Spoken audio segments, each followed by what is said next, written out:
Hey, how's it going? I just wanted to make a quick video on specifically how to align the gantry. So if you've got this laser, you know there's lots of issues with making sure everything works right.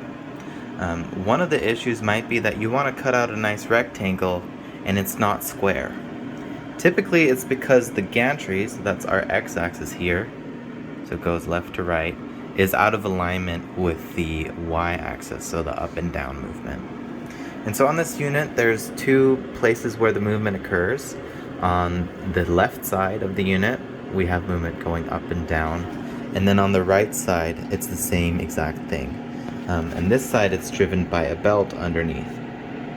And so there's some videos out there that will tell you to loosen the belt and then shift it a peg and make it work that way, which I found really complicated because it's almost impossible to get to that tensioning screw without actually taking this whole frame out, and then you have a bunch of other issues that you'll need to deal with. Instead, what you can do is remove this little metal frame blocker here, which actually shows you the motor that's driving the movement on the left side as well as the movement on the right. So it comes out the other side as well, right there, and moves the right as well.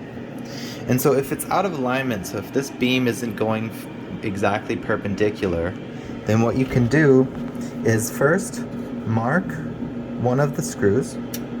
So what I did is I just took a mark going straight across, and that was my start point.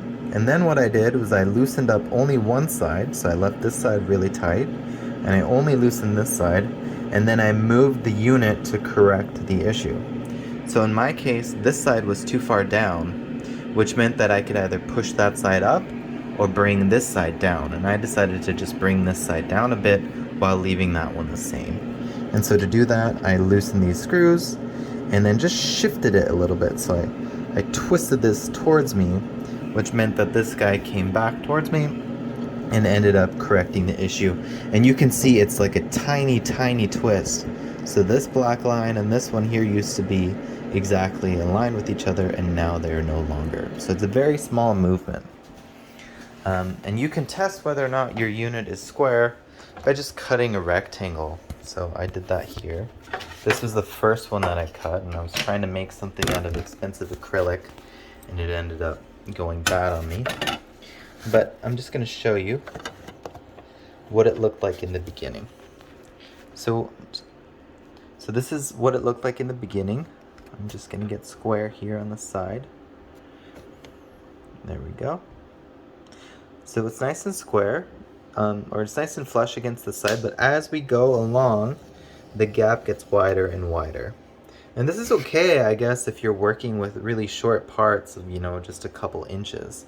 But if you want to make something that's longer or much wider and needs to be actually square, then this isn't going to be good for you. And so I did a couple of different iterations. On one of them, I actually overcorrected it. So this guy here, just some scrap wood. I ended up overcorrecting the issue. And yeah, let me see if I can get that to show. It's super hard to show, but now the gap is on the left side and not on the right. And then the final one that I did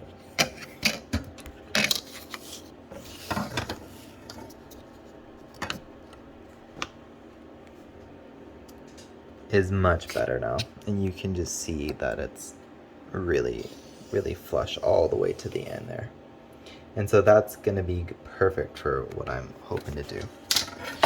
And so as you can see, it's really simple. If you just these little screws here and tighten them back up again, and yeah, should have you running nice and square. Good luck.